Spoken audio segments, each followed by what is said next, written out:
The purpose of this meeting is to share information from various aspects of the broader donor community, and not just finance. We have our UN colleagues in terms of supporting governments, convening governments to set clear policies with that. We have our financial institutions, multilateral, bilateral, as well as financing, climate financing organizations, think tanks, civil societies, NGOs, and other global bodies as well. One of the prime objectives is to demonstrate the collective effort that the various parties put into ensuring that we can provide the best service possible to our client governments and increasingly the private sector clients as well. There is a sort of a logical flow to all of this. We need better data. We need awareness of what that is and what the solutions can be, should be. Capacity building, more focused on the governments, convening power of the UN bodies to work with the governments to set clearer delivery, and then financial institutions. But it is part of that process, and that's what the purpose of this discussion, and we will give brief overviews of each of our respective approaches to that and how this collaborative effort hopefully serves all the client governments and private sector clients as well better. There are quite a lot of people around the table, so I'm going to be very lazy and do a sort of tour de table and ask each person to introduce them very briefly so we can spend more time on the crux of the discussion. I should have introduced myself at the beginning. I'm Jamie Leather, a Director of Transport here at Asian Development Bank. And I'm Bertrand Gualou. Good morning. So in the ADB's transport team. Good morning, Astra Bonini from the United Nations Department of Economic and Social Affairs, working on the Division for Sustainable Development Goals. Good to be here. Thank you. Myself, Chaudhary Rudracharan Mahanti, Environment Program Coordinator of UNCHD, UNDISA. UNCHD is Outreach Office of UNDISA. My colleague is representing here UNDISA. Thank you. Good morning. My name is Katrin Luga. I work for the United Nations Economic and Social Commission for Asia and the Pacific, a transport division headquartered in Bangkok. Hi, everyone. This is Anuj Mehta. I'm with the Office of the President of ADB and the Strategy Department looking at partnerships and collaborations and external fundraising. Just returned from Thailand as Country Director of ADB there. Good afternoon. My name is Jacob Sorensen. I'm the Director of Partner Funds in ADB, looking after the trust funds in the bank. Good morning. My name is René Freitag. I work for GIZ in the Philippines, and I'm also the head of Germany's International Climate Initiative's liaison to the Philippines. Thank you. Hi, everyone. Good morning. I'm Ishita Sachdeva. I'm a Senior Program Officer with IDRC that's based out of Canada. Thank you. Hello, good morning. Carly here, International Partnership for Sustainable Low Carbon Transport, SLOCAT, Secretary General. Good morning, Mark Howells. I direct the Climate Compatible Growth Programme, which partners with the ADB and several others. We're funded by the British Foreign, Commonwealth and Development Office. Thank you. Lloyd Cameron, Economic and Climate Counsellor at the British Embassy here in Manila. Hi everyone, Felipe Ramirez. I am the Global Director for the Transport Program at the World Resources Institute. Good morning all. My name is Max Jensen, representing the European Investment Bank based in Luxembourg and responsible for our global transport portfolio. Good morning. My name is Ben Eibergen, Practice Manager Transport for East Asia and Pacific, based in Singapore. Thank you. Good morning, Andres Pizarro. I'm Transport Manager for AIB, covering Southeast Asia and Pacific, South Asia and Sub-Saharan Africa. Thank you so much. I hope we've got a broad cross-section of the development community, the knowledge base behind that, the finance and the convening power of our colleagues at the UN. How we will try and cover this session is look at 4 key topics and ask those perhaps best positioned to respond to each of those. Looking at it, what are the challenges and the opportunities? And at this first one, setting the policy. And this is where we will reach out to our UN colleagues, and then policy turning into actions. The overall theme of the Transport Forum is priorities to actions. We must see things happen on the ground, which is why setting clear policy, backing that up with finance and the knowledge that goes with that is essential. So the second part, we'll be looking at some of the focus areas in technical and financial support.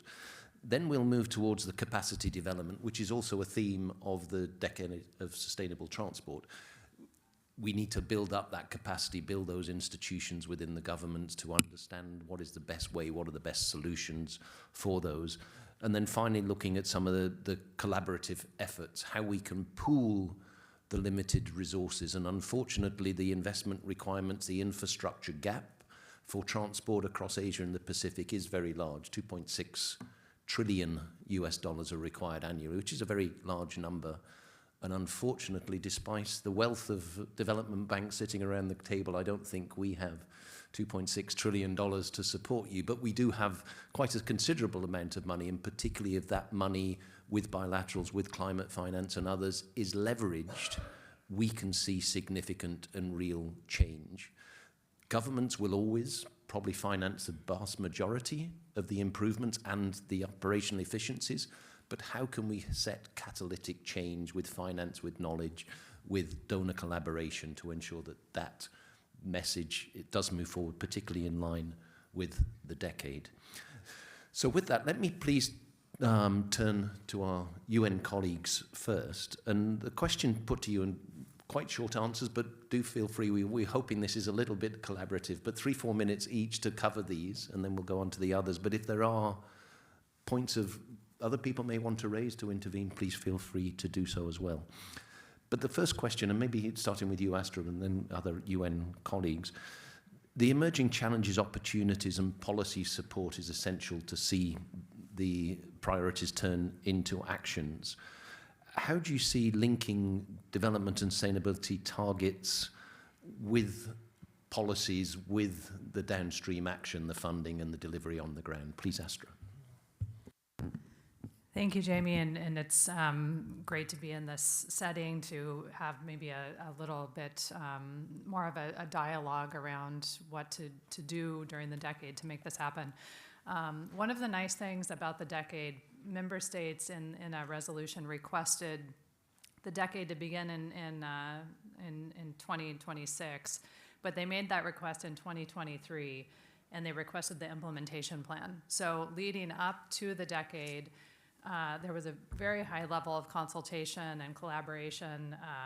UNDESA worked very closely with the UN regional commissions, but also the MDBs, different stakeholders in civil society and the private sector, governments, to make sure that the implementation plan and the start of the decade really responded to issues in different contexts, in different regions, and different settings. That also allowed us to have a good amount of cohesion going into the decade because we'd established many relationships leading up to the launch of the UN decade and the implementation plan. Moving forward for UNDESA, at least we see our role as a convener to try to bring together all of these different parts of the transport sector in the community on a regular basis, to take stock of what's happening in the decade, to have updates on these voluntary action commitments that were put forward in advance of the decade, to look at how to track and monitor progress during the decade and have all of those discussions with all of the right people at the table. So those who can provide the finance, ADB, all of the MDBs, and those who can support with capacity building, technical assistance, making sure that the private sector, the entire UN entity community. So we've worked closely with the regional commissions, of course, but UNCTAD, for example, UNDRR, the Food and Agriculture Organization, all of these are linked to the importance of transport, and we'll continue to make sure that we have regular outreach and discussions and dialogues with all of these groups. We do have a few particular things in the pipeline coming up immediately. The high-level political forum is in July. That will be a special event taking place as a stock take. We'll try to make this an annual event So it's a key stock take on progress during the decade. This is a 2-week meeting that convenes all of those different groups who are working on the SDGs as a whole. So it's a chance to bring the transport community into discussions with a much broader community of those who are working on sustainable development and show that transport is important. We're also working on a webinar training series with interested MDBs and the regional commissions. We're hoping for the first one to take place toward the end of June with ADB. And this will be a chance to zoom in on the different focus areas and really look at what are the capacity building opportunities, the funding resources in those focus areas specifically. So we hope to reach out very widely and make this accessible in different time zones, and they will be recorded and made available at a later time. I'll stop there. There's probably more to say, but we'll have other chances to discuss. Thank you. Thank you, Astra. I'm sure we're all very excited about the decade coming upon us, and an even more reason why the broader donor community must work better to serve the governments in terms of delivering that decade. I particularly like transport into the broader community. I think that's definitely required. Perhaps we've been too insular within transport, and we need, as a development role that transport plays, an enabler of development, talk to the broader sustainable development issues, the goals, and how we can survive that, implement those better as well. Mohanty, please to you. UNCID is headquartered in Nagoya, Japan. So in collaboration with the government of Japan, we had launched an initiative which is called Regional EST Forum in Asia since 2005. And it has been a venue for high-level government decision makers to address transport challenges in an environmentally and social sustainable way. And also one of the main objective of the forum is to provide policy advisory support to the member countries in realizing safe, efficient, affordable, resilient, inclusive transport system in Asia. The forum uniquely invites multiple line ministries because it is a multi-sectoral issue, environmental sustainable transport. Minister of Environment, Minister of Transport, Minister of Urban Development, and in some countries also Minister of Rural Development, because rural accessibility is a critical issue in the transport sector. Aligned with 2030 Agenda, SDGs, and Paris Agreement, among others, the forum has also emerged as a potential platform for bilateral and multilateral donor agencies like assembled here today to identify areas of technical and financial assistance. For example, ADB, AIAB, they are constantly taking part in the forum, also to see where they can have the strategic financing in the sustainable transport sector. One of the things that I would like to mention here, they adopted at the 14th Regional EST Forum, which was hosted by Government of Japan, the Aichi 2030 Declaration on EST, with its 6 goals, provided an umbrella policy framework aiming to position Asia Pacific at the forefront of new collaborative approaches. This involves enabling changes in the policy, institutional framework, financing models, data management approaches, and application of the advanced technology. Backed by ADB and AIAB, the ATO provides the data and indicator architecture to monitor the goals of the Aichi Declaration. The Aichi 2030 Declaration and the UN Decade of Sustainable Transport, what my DESA colleague had said just now, shared a common aspiration in promoting integrated, accessible, safe, and climate-responsive transport system, thereby creating a strong synergies between the regional actions, what is happening together with the global ambitions for sustainable development and the climate actions. I think I will stop it here. Maybe I'll come back later. Thank you very much, Mohanty. And again, the importance of bringing those various ministries and agencies together to make better solutions interactive with that. Katrin, please can I turn to you? Astra already mentioned the regional commissions. Could you give us the Asia-Pacific perspective? Thank you, Jamie. So ESCAP is the most inclusive intergovernmental platform in Asia and the Pacific. We represent 53 member states, all the way from Turkey to the Pacific Islands and pretty much everything in between. So that's 60% of the world population and 40% of the land surface. And so we convene governments regularly, both at a political but as well as on a technical level, on all things sustainable transport. And so unlike the MDBs, our work is deliberately upstream. So we support member states sequentially, starting from NDC development, helping them to establish the legal and regulatory framework around it, translate those NDCs ideally into costed implementation plans. It should be this early in the process that we already know how much all of these commitments are going to cost us, then translate those into transport master plans, implementation roadmaps, and ultimately into project pipelines. So by the time normally the development partners, MDBs and other IFIs arrive with the financing instruments, we've usually been there and laid the groundwork. But the handoff between upstream planning and the bankable project, I think sometimes there's still work to be done. So I would like to share one example where we're trying to sort of move that handoff even more upstream to allow us to be as efficient as possible. ESCAP is currently supporting a government in Central Asia with the update of their NDC 3.0 transport chapter, which is classic policy work that we do. And ADB is actually a partner in this process. ADB is a member of the technical advisory group we've established to support the development of that transport chapter to ensure it is really deeply anchored not only in the government's priorities and economic realities, but also that already somebody is looking at the projects this early in the process through a financing angle. So we will hopefully finalize this NDC 3.0 in a couple of weeks. In country, ADB will be at the table, and I think going forward, that's the best way to validate and establish that really all partners are on board with these commitments, and all partners stand ready to support the country in implementing that commitment. Thank you so much. The convening power of UN is definitely required. It makes the financiers' role a lot easier once that shared knowledge, shared awareness.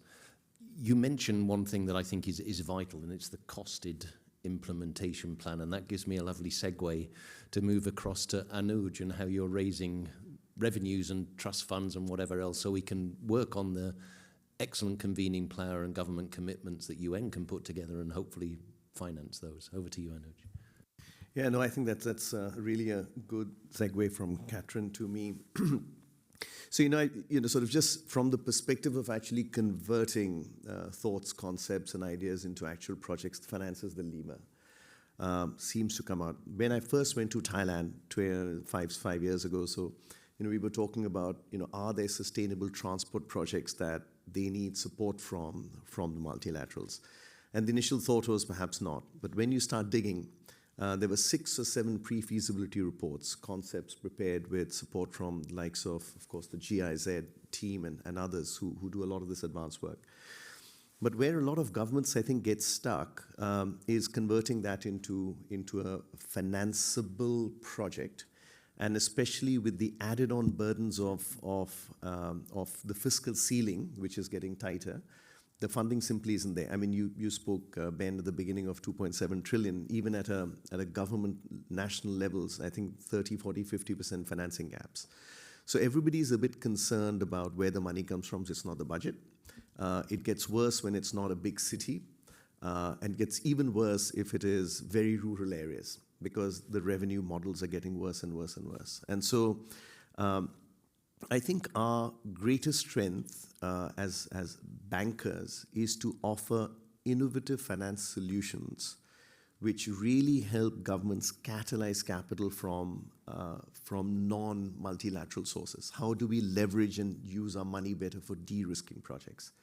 And I always think about the Bangalore Metro project, which I did when I was with Ben in India a long time ago. Our first efforts to do a sub-sovereign loan, a sub-sovereign lending to a government project where we had to really build the bankability model. How do you make sure that a financier without recourse to the sovereign will be able to get paid back? That was the first structure I think we developed. It was approved actually by ADB board, AFD, and very successfully implemented. I think about the tools that have been created in Thailand. So we've helped Thailand do the region's first sovereign sustainability-linked bond. That's raised almost $1 billion for Thailand, 3 times oversubscribed, and it's been used for green transport, including e-buses, or it's under development. But the third, I think, which is, how do we go from here to a scale? So not one city in Thailand, but 10, not one BRT in some of the cities, but 15, I think is thematic. So, coming to the point of how do we use concessional money better? So one of the jobs that I'm doing now is to bring in concessional finance from sources other than us, philanthropies, European Union, etc., blend it with us, with our own funding, and then help create a project which has the revenue model to repay projects back. So Jamie knows we're working on a clean air theme for Asia Pacific right now, which is not just talking transport, it's talking transport, perhaps energy, perhaps urban, all together, and then really taking a finance product saying, hey, government, we're going to help you do a clean air project. Here is 15% concessional, 30% from ADB. Now with this, can we help you also issue a bond?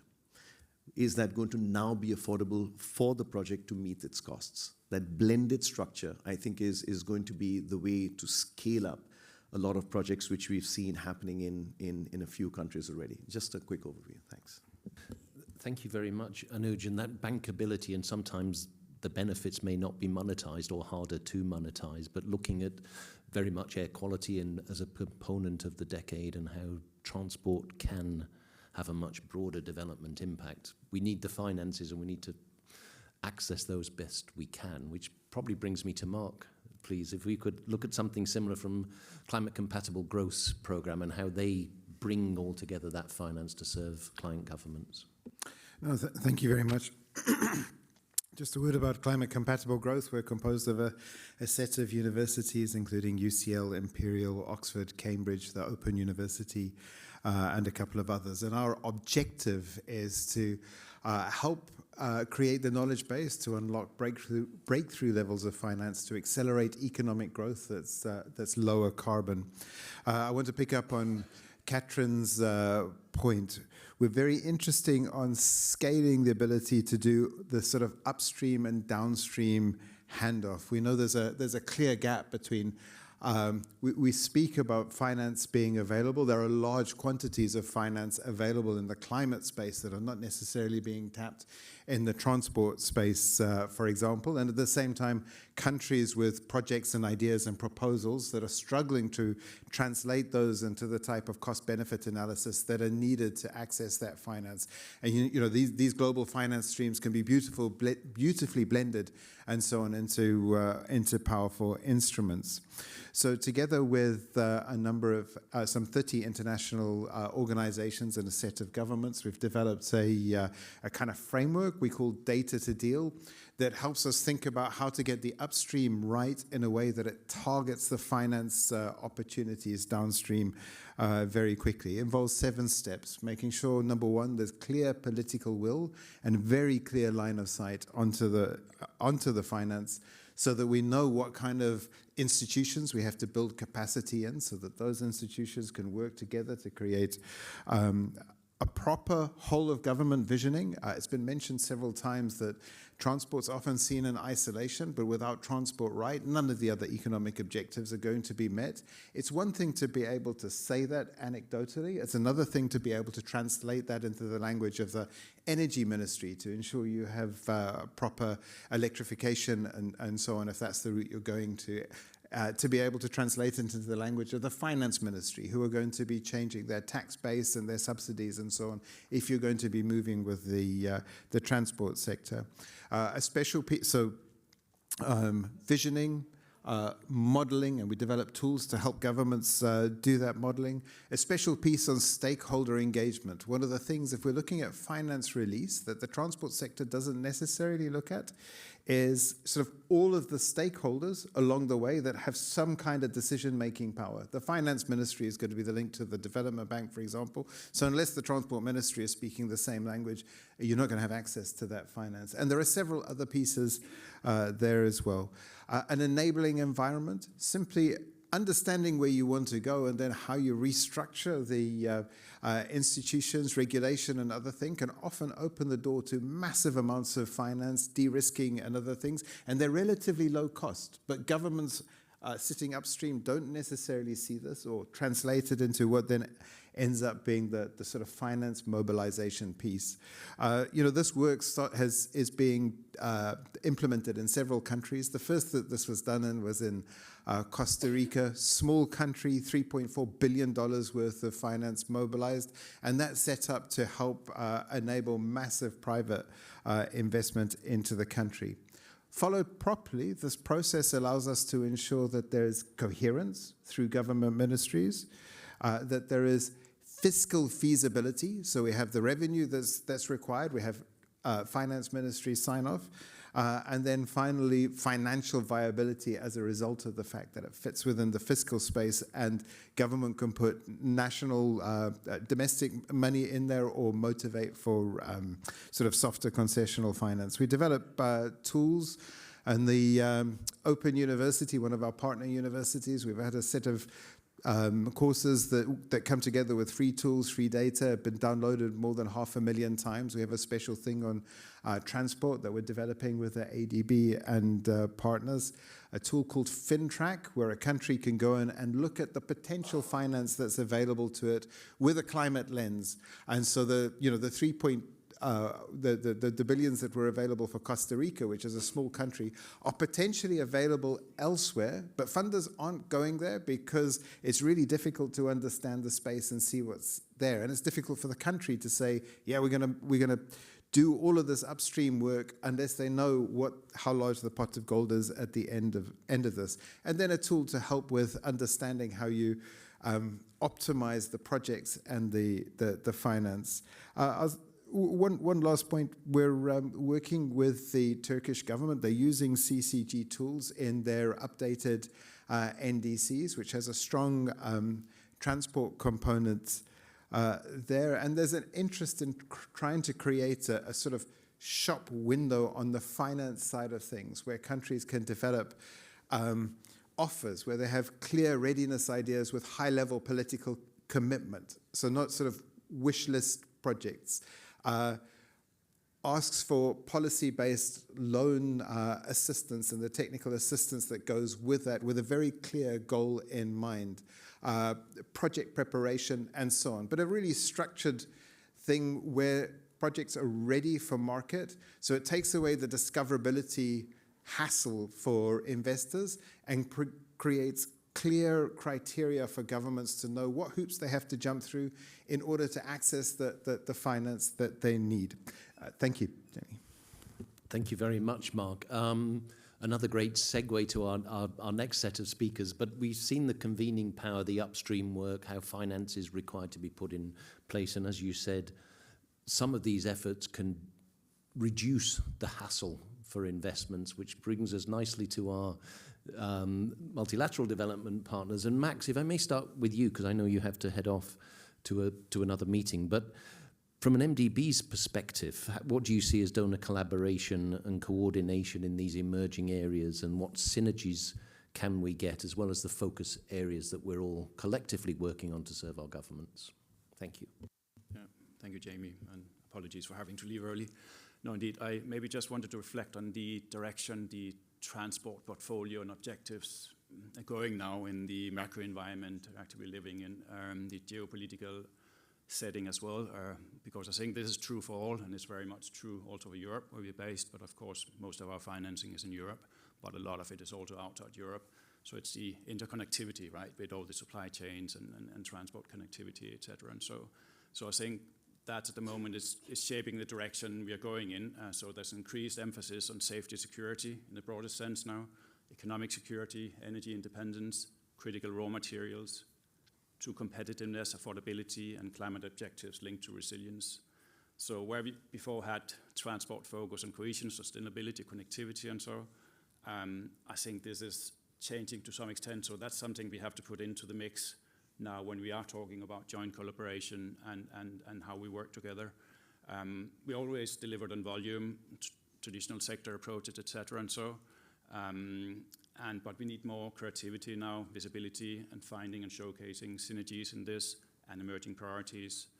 We're still doing large volumes in transport. We approved more than 20 billion worth of transport investments last year, which is immense. I think still clear focus in climate, railways, I think it's almost about 13 billion. Road sector, 4 to 5 billion. A lot change also in the road sector, not just about connectivity, but many of the other aspects, climate resilience, but also further resilience. So actually what we did also last year, we did 3 billion euros worth of approval in military mobility, security and defense. So that's a different sense now of resilience coming into the picture. So that's linked to, again, innovation, energy independence, etc., and autonomy, sustainable aviation fuel, sustainable fuels, new technologies, mobile assets as well, etc. Some of these strategic partnerships are therefore also emerging around that, and so now we are also having a collaboration actually with NATO and the security defense arm of the European Commission, building this into much of our mix.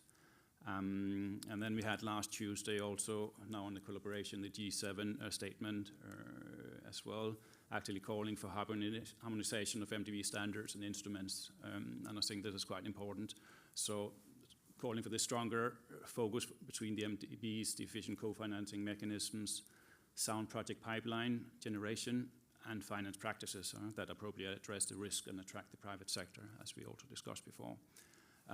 So I think some of these elements in coordination and common priorities, etc., we have to even work maybe more on joint methodologies, delivery mechanisms, early engagement. I think we have had, or we are having, a lot of collaboration on many aspects, but I think maybe this have to be done even earlier upstream. We have tools available, we have MIs, we have joint declarations, etc., joint procurement standards, but we're calling more for early engagement now, actually, with the private sector, the public sector, and so to get more of these resilient elements, sustainability elements into the process of project cycle at a much earlier stage. And I think that also called for collaboration potentially on joint resources, so access to grants, trust fund, technical assistance, and so if that can be pooled earlier, even within our organization as well. We have consolidated our own EIB advisory into one pool because it was also very fragmented, and it's very difficult to see what sources are available and when and from where. So I think some of these aspects, maybe we have a sustainable transport working group. I think also maybe there we can be firmer on actions, more action-oriented, distribution of tasks, pipelines, and how we can progress that, I think would be also very important. Network resilience I mentioned as well. It's an important task that we worked a lot on with the EU, with the Commission and the taxonomy attached to that. And that is to translate also the climate impact, vulnerability assessments into adaptation solutions and then into financial reporting. I think having that established will then also bring in private sector and so, because I see they're not exactly getting to that point. So I think these are some of the key points on my side. It's really that change in priorities in the transport portfolio that links into the higher level, macro level, and so to build that in an early stage in our collaboration to deliver actually on what we have to deliver on for the communities. Thank you very much. Very important collaborate and cooperation. If I can ask a sort of little cheeky follow-up.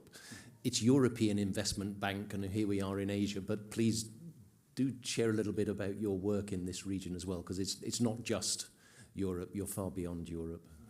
No, exactly. So, I mean, well, our member shareholders are the 27 member states, but we also work with a mandate actually to work outside of the EU. So about 10% of our lending is outside the European Union. So last year we did 100 billion in lending, so about roughly 9-10 billion is still being sourced outside Europe. In Asia, I think our portfolio is roughly 2 billion and so in overall, and transport is more than half of that. So it's a bit more than 1 billion we do in transport, which is still significant. Thank you so much, Max. Ben, can I turn to World Bank and give us your views on the, and I should stress, the financing isn't just finance, it's the technical and the financial support as well. Please, Ben, go ahead. Yeah, thank you. Thank you for this good bridge to how important it is to agendas are evolving quite a bit these days. And the bank, you may have heard the stories about the World Bank changing its perspective and its agendas as well. We want to be more quicker, faster, more efficient, and so on. And that's a painful process, I must admit, because we're not used to work like that. Because we, like ADB, we took 3-4 years to prepare a project, and these days we need to do it within 12 months. Of course, that is not always possible, but it is something to really think about it. How can we serve our clients better? That's where it's coming from. And Andres mentioned this very eloquently yesterday as well. The projects are country projects. But these are not our projects. These are projects owned by the countries. And that's where it's coming from. And that's where we need to be more responsive and indeed quicker and faster and more efficient. And we have some great examples actually of working now more closely with AIB and with the ADB. So I mentioned this also. I like this project in Tonga very much. The Secure is a bridge project. It's not that big, but Tonga is not that big, of course. But the concept is something we have to think about. So it was at the request of Tonga to do a bridge project and urban development and flood management. So we have an envelope, an IDA envelope for a country like Tonga, but that's limited. ADB has the same issue, a limited envelope for a country like Tonga. But this was a high priority project, close to 80 million, I think. And we could chip in 40 million and ADB also 40 million. We could not have done it alone. ADB could not have done it alone. So we streamlined our processes and we clubbed together the resources. And ADB went to the board in September last year and went to the board again in January. We went just to approve the project based on the mutual reliance framework. We are not leading, so that's very uncomfortable for the World Bank. We follow the systems and the governance and the appraisal process of the ADB, and also the procurement process. Also, in January, ADB adopted the ESF of the safeguard framework of the World Bank. So we're now fully aligned, and we made sure that we approved that project just a few weeks ago. So this is a success story, I think. So we'll now follow also the implementation model. We'll follow ADB in that regard. So a lot of questions were asked in the board about this. Are you sure you can take a step back? Basically, it was and we had to say yes, of course. We can work together.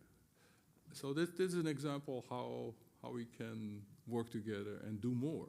So I said 1 + 1 is 3 in this case. Yeah. So we're now working with AIB in Indonesia, much bigger scale on subnational roads. I'm talking about billions in this case. So we're preparing this, and I hope ADB will follow the same kind of structure. So I think ADB is still sitting on the fence a little bit in Indonesia in that regard. But my plea is please join our efforts here. Because it's very important. Here we can do it even much bigger in a country like Indonesia, and we can follow a kind of system that is helpful for the country. We reduce transaction cost quite dramatically, and that's what we should think about. We should not do things parallel that much anymore. If we can do it together, let's do it together. So that's on the collaboration, a big, strong plea for that. The bigger picture is also in the bank has shifted. Not that we have dropped issues like climate change or adaptation, resilience or mitigation, but our president is very much attached to economic development, and he's very concerned about, and the bank as such, about unemployment. So the overarching message is we need to help our countries with jobs, more jobs and better jobs. The youth unemployment is shocking in many countries, like in the Philippines as well. So we need to help the countries with more economic activities. And our projects in infrastructure are very important in that regard. So we have 5 areas of priorities, that is health, agriculture, tourism, and of course infrastructure. And we have to be careful, health, tourism, agri, manufacturing and infrastructure. These are the areas of engagement where we would like to put more emphasis and create economic activities and jobs. And transport is very much a part of that agenda. So I'm very going to East Asia and Pacific. I'm very happy that we are covering as the only sector in the bank all of the countries in East Asia Pacific. All our countries want to have a service and transport project from the World Bank. Many times smaller ones, but that's not the point. Small is also beautiful because it's about capacity building. Capacity building, you cannot finance everything. So going back to Anush's point on blended finance, so the thinking is to help with capacity building, but also to create a product line. You create first a project, and that can be scaled up and replicated, and then you get moving. So we are not there forever. That's not the business line, of course, but we want to help create a product that can be replicated and scaled up, whether it is in a small place in the Pacific or in Indonesia, or in Vietnam. We're working as well along these lines. That can be in urban mobility, can be in BRT system, can be metro system. You can also on the road side of things and on the port side. So we're also emphasizing an area, and where we're also working with ADB quite a bit in the thinking about making sure that we are helping with trade and competitiveness and logistics. That area will get more attention, I think, if we move forward. We just did a launch on flagship on greening of ports, maritime sector, from a sustainability and efficiency point of view. We are in the middle of an archipelagus, Philippines, Indonesia, Vietnam, China. Trade is very important for this. Trade within the countries, in the region, but outside the region as well. So we need to help them greening the ports. There's a vessel problem in this region, a lot of old vessels. Look at the ferry system here in the Philippines, also getting older and older, safety issues. So I would like to plea for that area of engagement as well, in the Philippines, in Indonesia, and in other places as well. So this is a bit of the story we are working on. Thank you.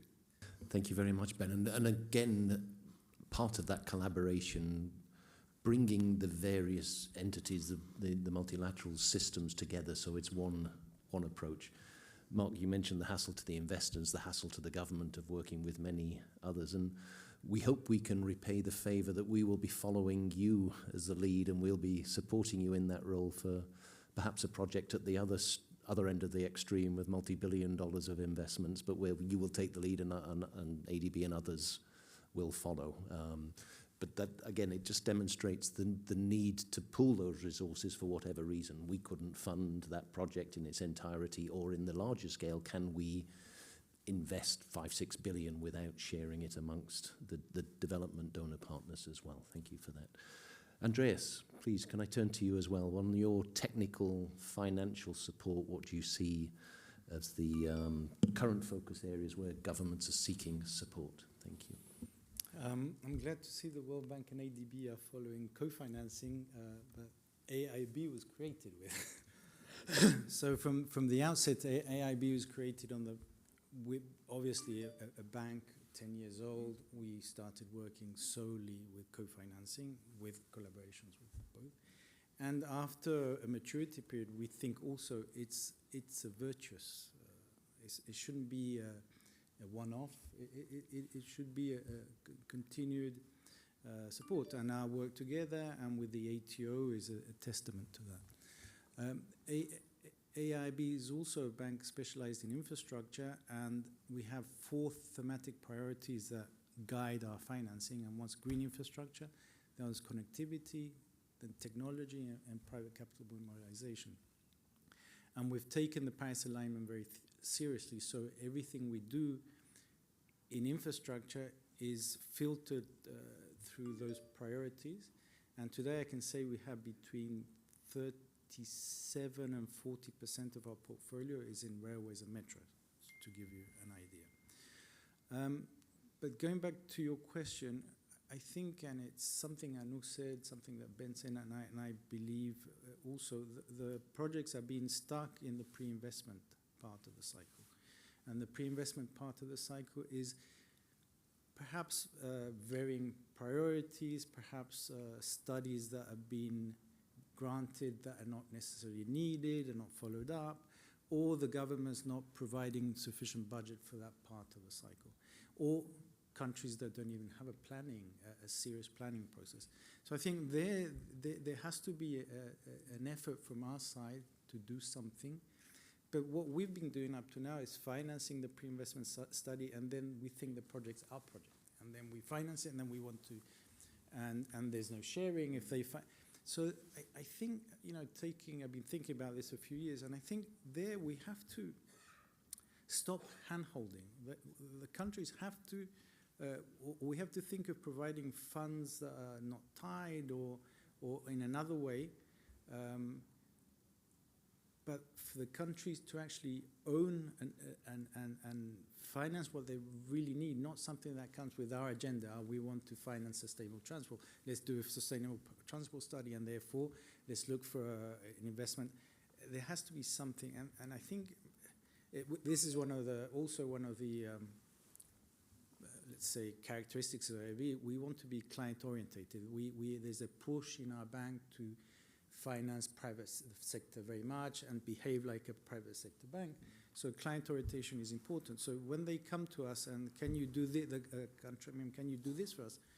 We say, no, well, you do it. This is the pre-investment cycle. You tell me what you want us to finance and we'll finance, but don't ask me to tell you what you should finance. So I think there should be a reflection on, especially in multilateral development banks, how to pull out. I mean, there are instances with ADB, I don't know if the World Bank has even helped in the procurement and the assessment, evaluation of procurement. How do we expect our country members to develop capacity if we're doing it because it helps us, it's in our favor because afterwards we finance investment. So I think there's a reflection there. And then on the instruments that are a bit, financing instruments that are a little bit more innovative, we've also done guarantee issuance of bonds, green bonds, and even panda bonds linked to sustainable transport under ESG frameworks. We've done that. We've done sustainably linked investment of vessels, for example. So as the project progresses and green climate or decarbonization targets are met, the loan disperses. We're looking at something like similar in Bangladesh. The rest is very, very, let's say, very standard, what we've done. But there is a push in the bank because of what our private sector arm is very strong to try to do more de-risking, more guarantees, even in sovereign setting for transport sector. Thank you. Thank you very much, Andres. And picking a little bit on what Catherine said in terms of costed implementation. But increasingly, I think all of us are finding that our client governments should own it. And the preparation, the bankability, whatever you want to call it, to those projects. From ADB's perspective, we've been increasingly using project readiness facilities to make sure that, yes, we're still providing that support, but it's building that institutional capacity so it's just a demonstration project that can be replicated in many other places as well. Here in the Philippines, we provided very large assistance, the IPIF technical assistance loan, but it was to build the capacity within the two mainline agencies for transport, DPWH and DOTR, on project preparation and bringing in a lot of capacity building for that. I believe it was the finance ministry here in the Philippines that saw the need for dramatically strengthening those implementing, executing agencies, because under the Build, and Build Better More program, billions of dollars were going to be invested, and the Philippine government absolutely saw the benefit in better preparation activities to have significant cost savings downstream. So again, I think this is a common message that we are hearing from many of our governments, but setting clear policies from sort of the convening power that UN can do, ownership within the governments, and how we can collectively streamline our actions to serve them better as well. Andreas? Yeah, just a quick one on that. It is true, and the government of the Philippines is well organized in that sense, and the IPIF has helped a lot. There's still a little bit of ownership there. So, I mean, if it's an ADB IPIF, then it's ADB investments at the back. So that's the thing that has to be avoided, because you won't be in a position to be able to finance everything that's prepared. So only that. Thank you very much. If we could move to some of our bilateral partners. We have Germany, Canada, UK with us here. While we're quite similar in the approach we take, it's also slightly different as well. So if to you, and starting with you, Germany and GIZ representatives, how do you support the governments through capacity development, institution strengthening, and programmatic support as well, please? Thank you, Jamie. I think what really sets us in the bilateral portfolio apart is that we still work with a huge people component. Out of the 26,000 people that we still employ, we have about 400 experts across transport functions globally. Most of those are indeed embedded in the 50 countries in which we run transport-focused projects to a total volume of $300 million US. This is, of course, by no means comparable to the numbers that we hear that need to be invested, but this is really money that is leveraged towards financing people that are in embedded roles, both in national as well as subnational government structures. We heavily focus for the transport sector on avoid, shift, improve, which means necessarily that we work across actors in transport, in energy. So we match this with about 1,200 staff embedded in energy functions. And this in itself is a huge coordination effort with government, but that also means at the same time that when we do look at the internal coordination mechanisms, we're always able to pool internal resources first, and we get to see most of the action that was described here. And Catherine, when you mentioned the convening power of the UN, this is of course something that we don't have as a bilateral actor as much, but we do see all of your actions usually at the discussions with our immediate government counterparts. We see how it is being downloaded. We see how subnational governments in particular are very receptive to the messages that are coming in. They, of course, see most of what is happening here not through the lens of transport planning or the renewable energy agenda, but they see this most and foremost through the lens of sustainable development. So this also comes back to the question of how do we message to our partners, how do we package the message to our partner? For us, part and parcel of the intervention is really hearing what our government counterparts are saying, and that is that they no longer want isolated transport projects, because it makes no sense to just look at transport. It needs to be integrated into a larger development agenda. Maybe this comes not as a surprise for most of you around the table, because you spoke to the plethora of asks and the diversity of the portfolios that you work with. But for us, where we tried over the last couple of years to really cluster support, to really specialize in certain areas, we now see the trend reversing. We see that holistic approaches is what is being demanded, and increasingly so because we have the presence in the partner structures, is that we're being asked as bilateral organizations to sort of step up and convene development partners around certain topics to make it more palatable. You've spoken to development or to capacity development efforts through the multilateral development banks. Of course, this is something that is part and parcel of our delivery. We build capacity in partner structures, but we also see that that in and of itself is not enough. Governments don't often feel confident enough to confront on their own right partners who are able to provide larger funding. And Mark, we've spoken 2 years ago already to the data to deal, on the data to deal. This is something that's extremely attractive for especially the micro and the meso level partners that we work with. And maybe I leave it here because there's still a lot to be discussed here in terms of coordination. Thank you. Thank you so much. And I think a very important message, you mentioned projects and perhaps moving more into programs and building up that capacity, both the soft and the hard investments to follow through as well. And I think all of us around the table, and it's coming out quite clear that that is where governments are putting the priority. Yes, we need that capacity building, we need the institutional strengthening, but we need it in a programmatic approach with investments within there as well. Ishita, please, could I hear from you in terms of IDRC's thoughts on this? Yeah, I think I'll set the context a bit and talk about IDRC first, because I mean, we are not really a bilateral per se, so our approach is like we take a more regional approach. So IDRC is actually a sister organization to the Canada's, the aid organization, Global Affairs Canada. So we are really a sister organization. What we do is that, we are not transport experts. We are relatively new entrants, like we have been working, especially our journey with transportation has started in a collaboration with, as a parallel funder in RIDE with FCDO, BMZ and GEL Foundation.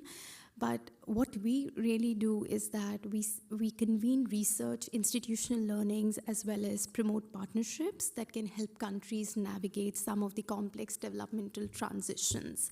And we also tend to focus a lot on generating evidence that can actually push for policy implementation in developing and low-income countries. So that's our mandate. I think given that, research, institutional learning, and partnerships, over the last few years when we have been building our thought leadership on transport, we saw that these pillars fit very well for the transition that the transport sector is undergoing. And Jamie, I'd like to echo your words. You said on day one that transportation is not really an infrastructure issue, it's a systems issue, because it sits at the intersection of climate, economic competitiveness, trade integration, digital transformation, urban development, etc. So I think we are this is the backbone or mandate or, the foundation for us to, as a player in this sector. And what we are really thinking is that, of course, right now, as a new player, we kind of also thought about capacity building as a pillar, wherein IDRC could come in, in the initial phases. And of course, we want to convene more research and generate evidence to push for policies in the coming years. But for now, in the capacity building pillar, we are taking a slightly broader approach. I know we talked about institutional capacities, coordination quite a bit here, but we also want to, to the most downstream sector, we want to speak of that, because what we understand is that the transport transitions that are happening are also labor market transitions, right? So there are capacities required across very downstream players like operators, regulators, logistic planning, etc., while also ensuring that they remain inclusive of youth and women, the target groups that we work with. Second is about institutional capabilities. I think a lot has been spoken to it, and we feel a lot is needed to build the institutional abilities to coordinate across these domains. Third is about knowledge and learning ecosystem and partnerships, where we probably are coming in, and that's something was also our advocacy when we, kind of partnered in RIDE. And I think, so what we are doing in RIDE is that we are a collaborator as well as a parallel funder. And what we are doing there is that we are kind of supporting peer learning and South-South exchange in the whole platform. So what is happening is that now RIDE integrates some global South ambassadors who are on the advisory groups, so that their voices don't really shape, so that their voices really shape the agendas of transportation interventions that will happen with these global programs. And this is how we envision knowledge learning, that it's not just one directional kind of an exchange, but it's a collaborative effort. I think I'd also like to talk a bit about two more players about inclusion and the intersections between transport and trade that we are taking a closer look at. So around the inclusion bit, I feel that, throughout these 3 days, we have talked a lot about the public transport, and I understand that for MDBs, these bigger projects makes most sense. But we also want to talk about or to mention about the informal transport layers that actually the backbone or lifeline of these developing countries. I don't think that topic has been covered quite extensively in the discussion. So I'd like to bring that, or I'd like to mention that at least at this platform. For us, transport to become truly inclusive is not really just about ensuring access, but we also need to ensure that the economic opportunities that happen with the transportation transitions are inclusive of these informal and small operators. And my last reflection is really about how transportation, shapes trade relationships or trade dynamics. There was a session that I attended yesterday about how transport shapes trading relationships. But I think I also want to talk about that, sometimes these intersections just stay focused on how transport is influencing, let's say, the volume of trade. But it needs to dig deeper, and we need to also think about that transport also does not only shape that, how much volume of goods is being traded, but who is participating in trade and who gets to move goods across borders, and whether to what extent small economic actors are participating meaningfully in these sectors. So we feel that trade discussions do not also engage with transport realities, and the transport conversations do not always fully consider gender economic participation, informal trade ecosystems.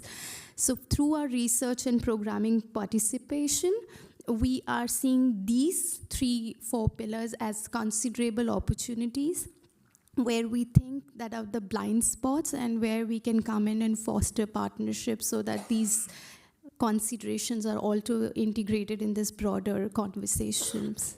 Thank you. Thank you very much, Ishita. You mentioned that IDRC was new. Welcome to the transport community. The more people we invite, the better, and vice versa. We should be reaching out to other sectors and other fora as well. Informal transport, absolutely correct, and you mentioned many other things, but that system, particularly in developing Asia, developing Africa, they play an absolutely vital role, and I think the realization that it is an integral part, it should not, the perception was it should be removed and replaced, it should be embraced, and a plug sometime in October in Bangkok will be the first. Maybe Carly's got the date. Please, when you get a chance, Carly, tell us the date. But there is an informal transport, popular transport, paratransit, whatever you want to call it, first global convening of there. But Ishita, also, you've made my job very easy because you gave me a perfect segue to the UK through the RIDE programme, which both of you are covering as well. Lloyd from the British Embassy here in Manila, please, let's hear from you. Yeah, so good morning, everyone. So obviously, FCDO is different to GIZ in that we're a formal government ministry, so we don't tend to embed experts. I'll run through a few categories of the sort of support we do give and then make a few observations. So a big part of our focus in the last couple of years and in the years ahead will be kind of generating the evidence and the tools to make investment more effective. We treat research as a public good. It's not something that we try and commission and then retain. In terms of research, of innovation, you've heard from Mark. We work with CCG. You'll hear from Felipe shortly on RIDE. I won't kind of steal his sandwiches by talking about that. I think but it's grounded in two principles: the need for new and better options, and the need to bring these new and better options to investors. We've got the two programs to my left and right. We also have initiatives, there's Transforming Energy Access, that's very focused on energy, on critical minerals. We've talked about not just dealing with transport as transport. So how do we create those synergies? We work with a lot of grant finance So we have programs like UK Pact, like Global Cities and Infrastructure Program. They operate in a lot of countries around the world on a bilateral basis. Some of them draw down on UK expertise, so arm's length bodies or kind of transport expertise in the UK. Some bring in the traditional consultancies. What I'd say the big challenge across the research, the innovation, the TA is how do we link new research, or how do we give prominence and profile to new research? How do we link a demonstration project to scale? How do we, when we're dealing on a bilateral basis, avoid the trap very often innocently fallen into of duplicative asks and duplicative work? I talk a lot about the need for platforms at country level. I think, yes, they can be administratively frustrating, annoying. There's a lift involved, but you do see in other sectors that they have started to work, and I can't think of a better way to bring together different actors. If someone has a better way, great, but creating those platforms for actors around this table, for other bilateral, multilateral players to come together and say, this is what we're hearing, this is what we're doing, how does our work all align with each other to form a spectrum rather than a series of disparate interventions is what's needed. As a diplomatic mission, we kind of bring something slightly different, or we can do something slightly different to what other people can do around the table, and that we can politically lobby as well. We can do political we can have political conversations, we can have analysis, we can push on those things. We obviously have our bilateral relations, our government priorities, but in something like transport and broader development, we have the principles that we stick to. So actually hearing what are the experiences of different actors around the table and dealing with government, we can then provide insights into that. We've got that kind of political analysis insight. And then I guess finally on the actual mobilizing finance, we are primarily grant focused, but we do have things like British International Investment, we have PIDGE. We're doing a lot of work now on public market mobilization. When you talk about Pacific Islands or smaller infrastructure projects that aren't necessarily attractive in and of themselves, is there something we can be doing to securitize assets and take them to market? So that's something the UK is leaning into a lot more. I want to make one final point. So, by the way, take platforms is the key thing away from what I've rambled. On the point on, I'm sorry if I'm overstepping a bit here. Actually, I'm not sorry, but maybe I'm overstepping a bit here. How I completely appreciate the bank-client relationship. Of course I do. But I think everyone on the table, and I say this as a representative of a shareholder in the banks, we sell ourselves short if we say we're trying to be like a commercial bank. Because you are all more than a commercial bank. Because you not only have the capacity to hear what a client wants, you have the expertise and the mandate to kind of hear that and work with them to lead them to what they actually need to deliver what they want. And I just think that's a real USP and a real privilege in how you guys deploy your funding. So I think you should never lose sight of that obligation. Thank you. Thank you very much. Well, excellent to be a bit provocative as well, but excellent points as well. I think we've heard about convening. We've heard about supporting, assisting, and now lobbying. So it's good to get that component as well. Totally agree on the platform. And can we do more? We hope, we're not a commercial bank, we hope that the Transport Forum is part of that awareness raising, exposing clients to what's possible and bringing it on.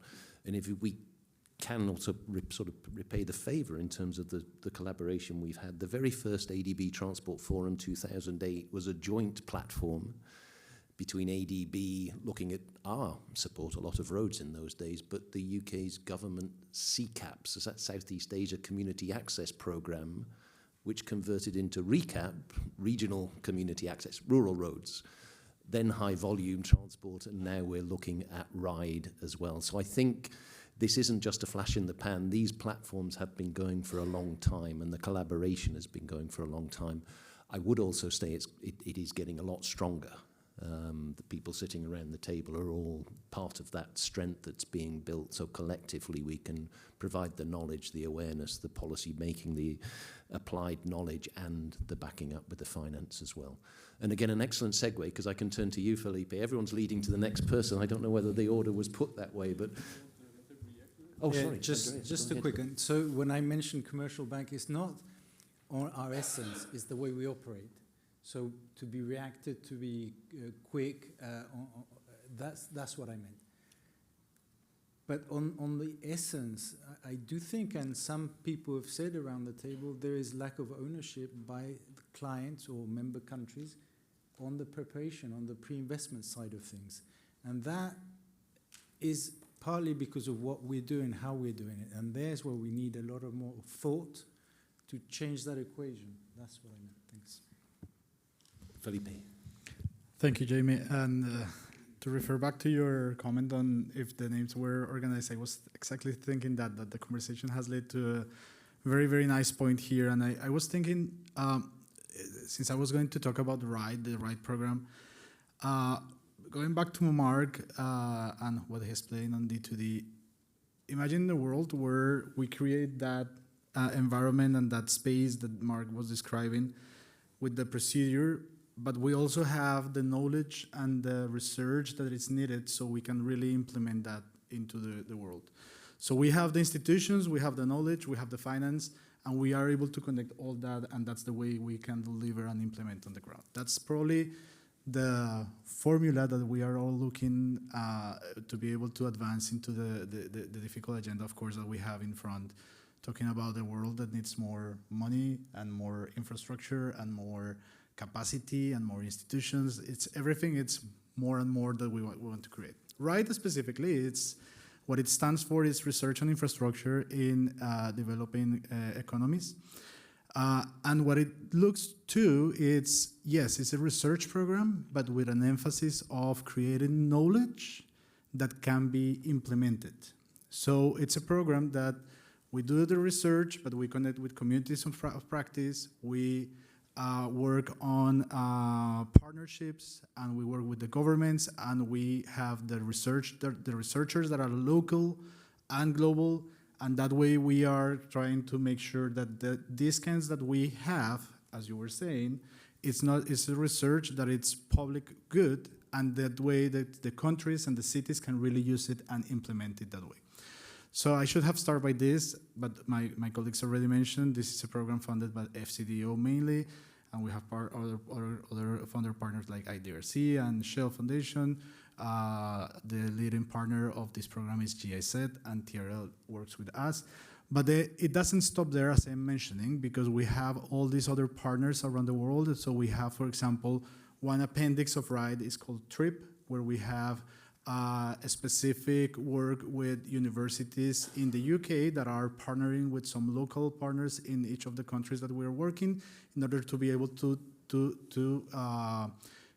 develop the research that we are working on. And then we have some specific themes that we have been working on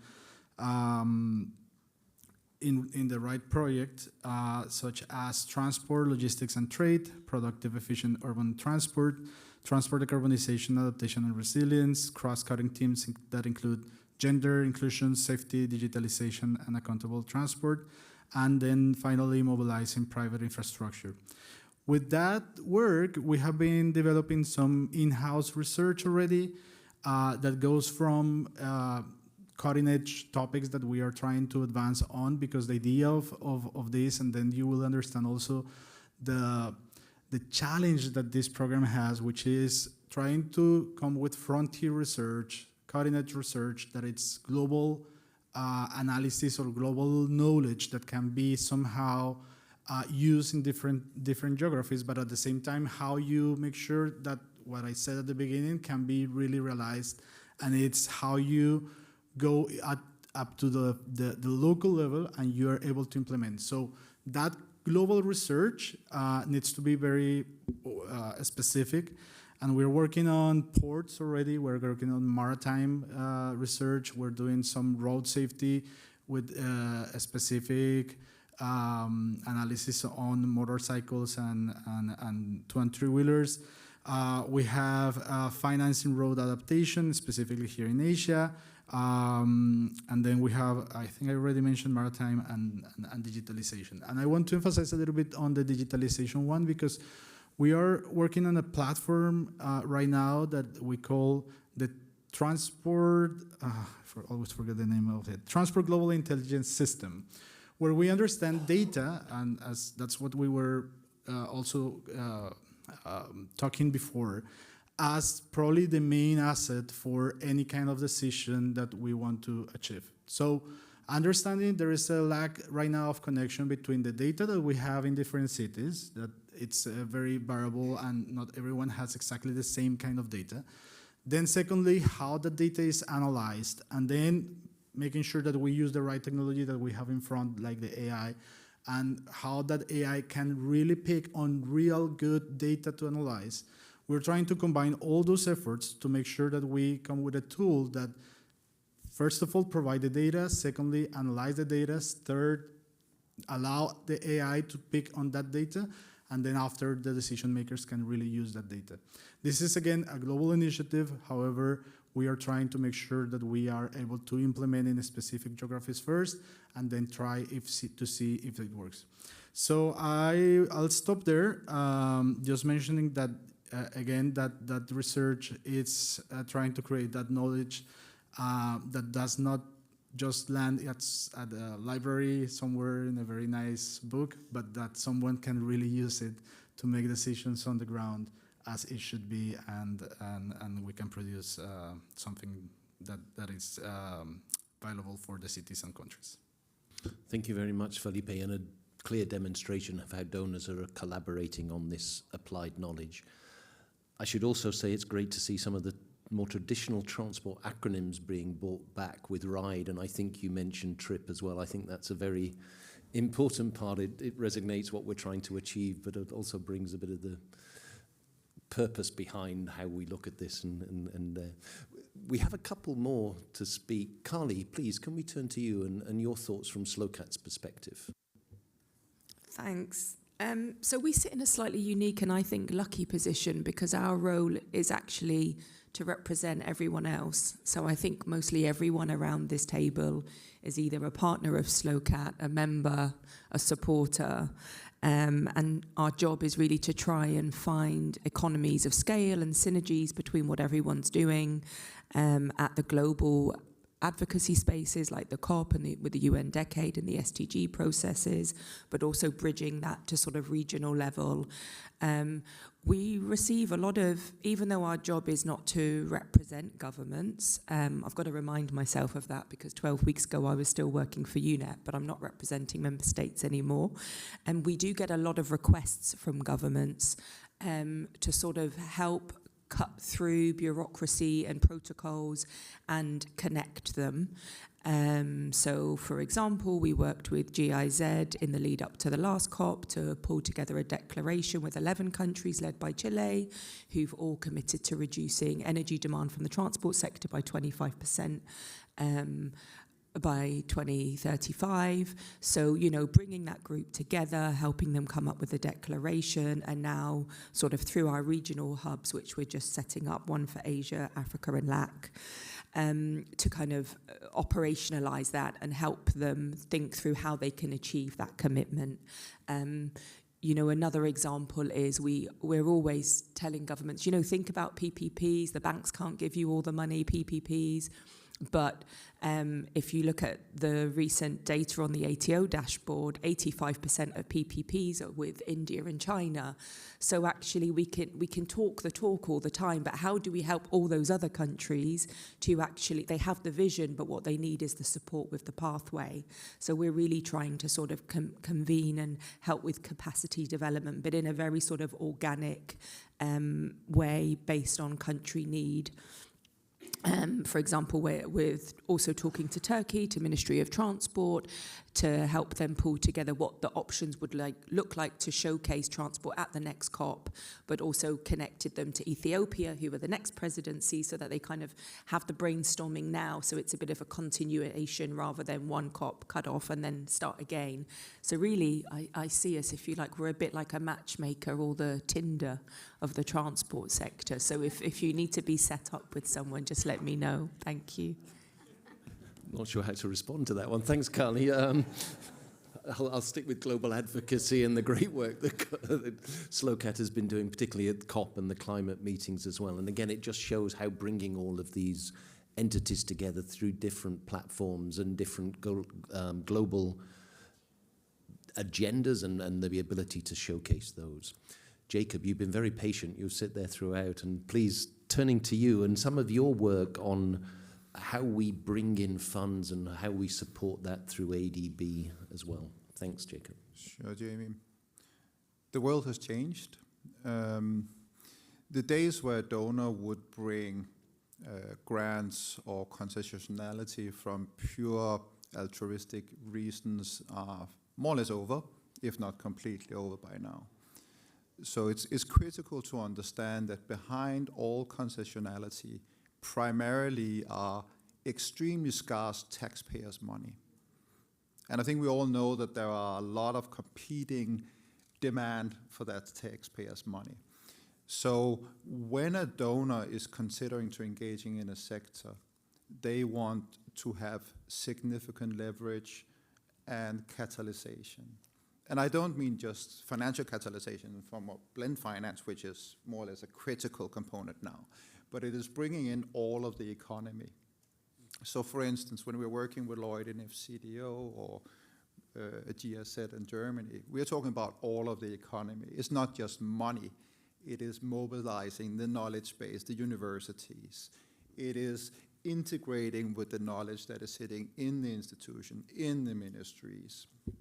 We work closely with Germany, and indeed, Lloyd, we do have FCDO people heavily integrated in our urban activities. But more than anything else, it is mobilizing, catalyzing the private sector in the countries of the donor. There's a budding contributor, which is philanthropy, and everybody sees this as the solve-all, but it's not. Philanthropies are fundamentally high net worth individuals or foundations who comes with a very narrow agenda and a lot of strings attached. That has a very high transaction cost when you're working with these people. So I take objection to the title of the session. This should not be a donor roundtable. This should be a financing partner, or even better, a partner roundtable.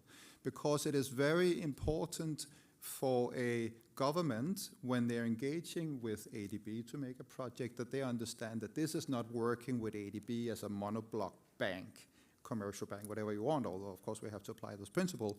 You are working with an ecosystem of partners that are heavily integrated. So we are talking about the co-financing deals with World Bank, with AIIB. We have partners or shareholders behind ourselves. Everybody is coming in together. Now, it sounds scary. If you're doing a project, you're not working with ADB, you're working with a large ocean of interests. Yeah, there's probably a transaction cost and engagement communication required, but it brings so much more than just money to the table. It brings all the knowledge, it brings all the industry, it brings all the expertise. So I just want to leave that on the table, that this is really, really important way that the whole world is moving. I think we're better off for it. Thank you, Jacob, and we will correct the title in future events as well. You bet. I think, and you did mention, transport hasn't, you mentioned some of the other funds that we have within ADB, and many around the table have been supporting those.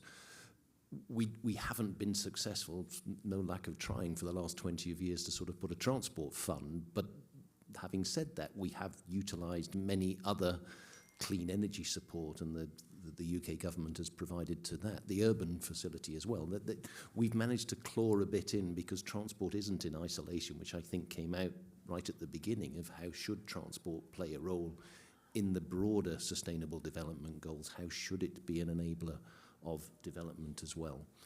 I think we've got a minute to go. What perfect timing, apart from the Q&A, of course. But aside from that, we can talk about those questions earlier. But I hope the discussion has created some clarity on the various role that the partners play, the broader partners, philanthropic as well, in these roles, and how the convening power of the UN systems. From a multilateral, we can't really have that convening power. Yes, we can work with the governments, but we rely heavily on the UN bodies and the processes, and particularly with the UN Decade of Sustainable Transport, which has just been launched, and we're all sitting around the table seeing how best we can support the governments in delivering that through the regional commissions. And then the finance that comes behind that. But the applied knowledge, a lot of the bilateral or research bodies that are supporting those, as well as the broader knowledge advocacy groups that we have sitting around the table. There is a huge amount of work to be done. The worst thing we could do is replicate things, duplicate things. That's why the collaboration is so important. So thank you all very much for being part of this discussion. I hope the audience would learn something, take something away, but please, apologies for the Q&A, but do find us during the lunch session if you've got any follow-up questions. Thank you so much.